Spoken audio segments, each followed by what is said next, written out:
5 years ago, we decided to make our television much better value for money. We gave up our television license and we got fantastic deals from streaming services. Now, in that time, we've saved a 4-figure sum, we've got better entertainment, we've had no snotty letters and no enforcement visits. And today, we're going to share with you how we did it.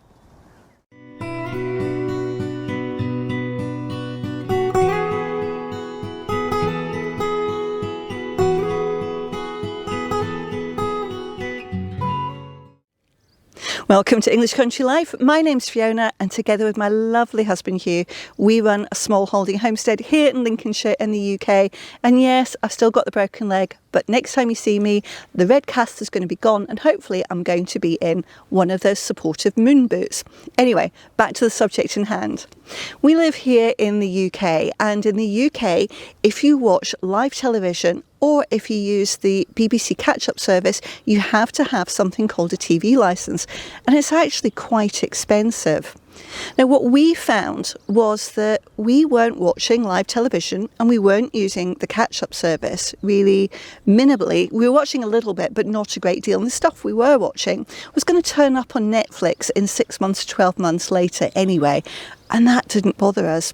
And the other thing is, scheduled TV for us really doesn't work. Because we're on a small holding, we're spending a lot of time doing things which are, digging or canning or things which we're not quite sure when the job is going to be finished.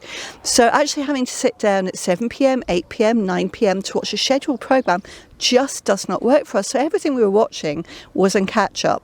So we made a decision to get rid of the TV licence. Now, Hugh's job was to make sure that we could do that legally and not get any hassle. And he's managed that brilliantly. And in a moment, he's going to tell you how he went about it.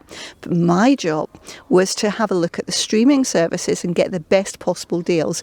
And you'll be surprised how much money we've saved on that. I've found some amazing deals out there. And we adhere to some very basic rules to mean that we save loads and loads of money. So I'm going to tell you about that a little bit later. But let's have a look at how Hugh managed to get rid of the TV licence completely legally and for us not to be hassled. So let me tell you how we got rid of our TV licence perfectly legally, and we didn't get any visits or nasty letters or any of that sort of nonsense. And it seemed a bit confusing at first, but we looked into it and it actually isn't that difficult. So you need a television licence in the United Kingdom if you watch any form of live broadcast television online or from any broadcast channel, or if you use BBC iPlayer. Well, we didn't want to watch live television and we weren't that bothered about what the BBC was showing.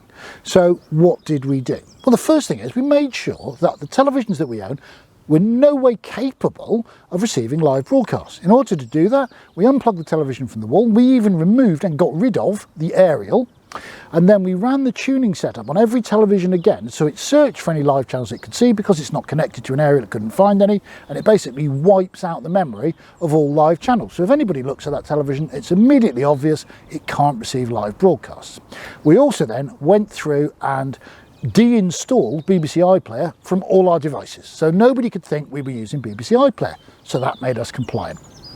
Now, basically, the BBC and TV licensing maintain a database of UK addresses, and they expect that every UK address will require a television licence unless you tell them otherwise. So once I'd made sure that we were completely legally compliant, I went online. You only have to do it online. It's a quick form, and I informed them that we don't need a television licence because we don't use iPlayer or watch live broadcasts. And that lasts for 2 years. You've got to fill the form in again, and it takes about 30 seconds every 2 years. And that way they don't send you all the snotty letters. But they do warn you that they might send somebody round to check. Well, I didn't want that. I don't want some random stranger knocking on the door. Now, this is a less known thing, but it's perfectly legal and perfectly fair to do. There is a thing called the implied right of access to your property, and that means that it's understood that people can kind of walk up your driveway, knock on your door, the postman can put letters through the letterbox, your friends can bang on the door. There is an implied right of access to your property. But legally, in writing, you can remove that from any person or company. So what I did was I wrote to the BBC TV licensing and said, look, you and your agents do not have implied right of access to my property. You may not enter it, knock on the door, or anything like that. They sent me back an acknowledgement, and I'll put a copy of my letter and a copy of their response down in the description below, but they said, yep, okay, fine. Obviously, we reserve the right to check up in other ways that you don't require a TV license. Well, my attitude, that is fine, because we know we're legally compliant. We're not doing anything wrong here. We just don't want any hassle because we don't require the service. So that's what we did. We made sure we were legally compliant. We filled in the online form. We sent them a letter. And in the 5 years since we haven't had a TV license, we've never had a visit. We've never had a slotty letter. The only communications we've had is an acknowledgement of what we've sent to them. So that's how Hugh has managed to save us money on a TV licence and not to be hassled by knocking on the door.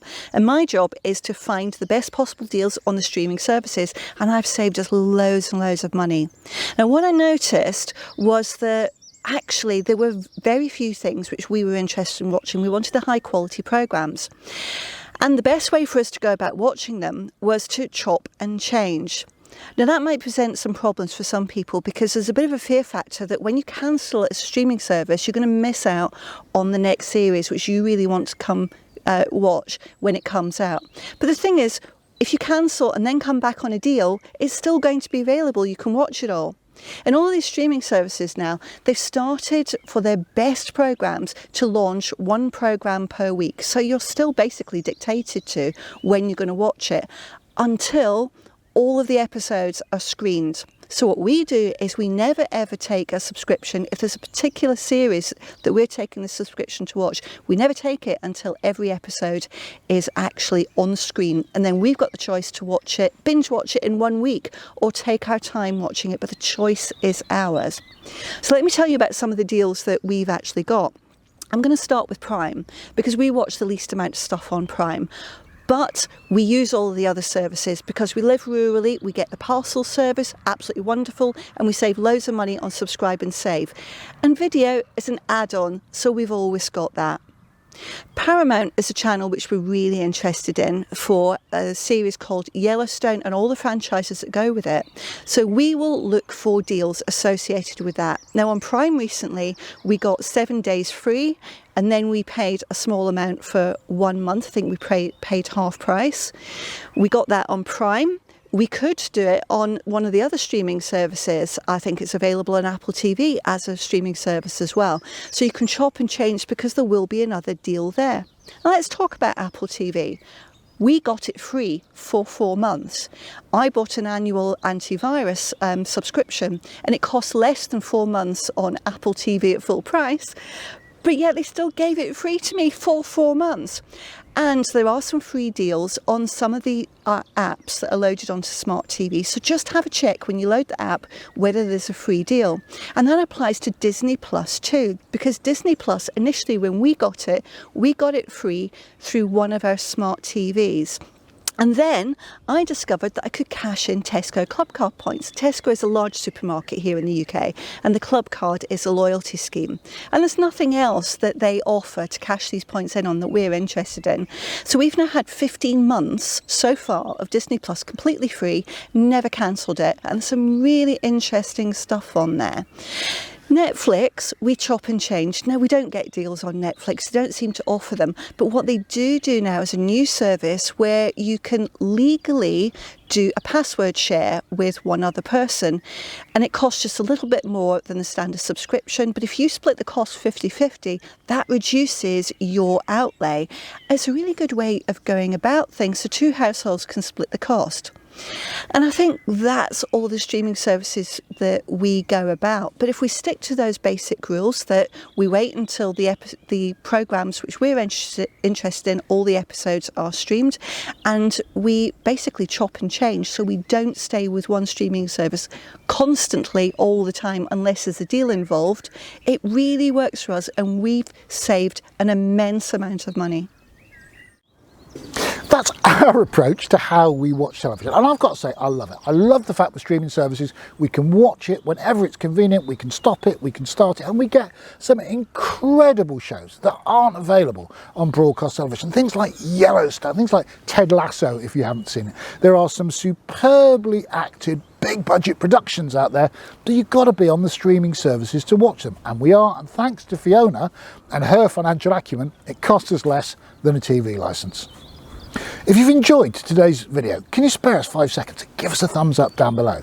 If there's other things you want to know about how we save money to live our self-sufficient life, let us know in the comments what they are, and we'll try and make you a video on it and get back to you. If you want to see those videos and everything else we produce, just tap on subscribe and the bell next to it.